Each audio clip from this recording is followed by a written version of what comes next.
Hello and welcome to this week's Query of the Week. I'm Neil Dorn of OmniPro Practice Support, and I'd like to thank you for sending in your frequently asked questions and queries into Knowledge Hub. Today and this week, my query is in the context of a company obtaining a High Court restoration.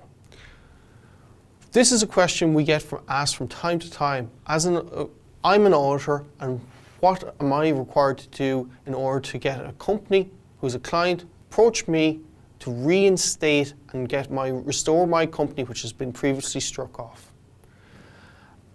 You need a High Court restoration in order to do this when it's in excess of 1 year of being struck off. A standard High Court restoration process has a number of requirements and steps to be followed. Firstly, a letter of consent is required from the Chief State Solicitor, the company's registration office, and the revenue commissioners. Now, under normal circumstances, all returns need to be filed with the CRO and revenue before a letter of no objection can be obtained. Circumstances can arise whereby the CRO and the revenue will consent to the restoration on the basis that all outstanding returns will be filed within a prescribed time limit. These are exceptional circumstances and will ultimately be at the discretion of the judge. The company, and this is the most important point from an auditor's perspective, the company must prepare and have audited financial statements for all years up to the proposed date of restoration, and these should be filed with the CRO along with any late file fees up to a maximum of €3,600 in total.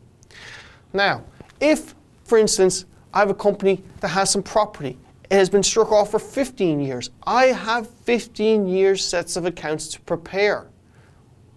And accordingly, each and every year must be audited. Finally, the last thing that's required, an affidavit must be drafted setting out various details of the company, including the activities of the company, how it came to be dissolved, and why the directors request that it be restored. And then the affidavit, along with the various items, are required to be presented to the judge. So having your financial statements, having the affidavit, the CRO, the revenue commissioners, etc. And then the judge ultimately makes the final decision and has the final discretion as to whether the company can be restored or not. If the application is successful, then the order is granted, and once perfected, is lodged with the CRO, and the company is restored. I hope this fully explains your question and how a High Court restoration process operates. I'm Neil Dorn, and I'd like to thank you, and please continue to send in any questions that you might have to Knowledge Hub.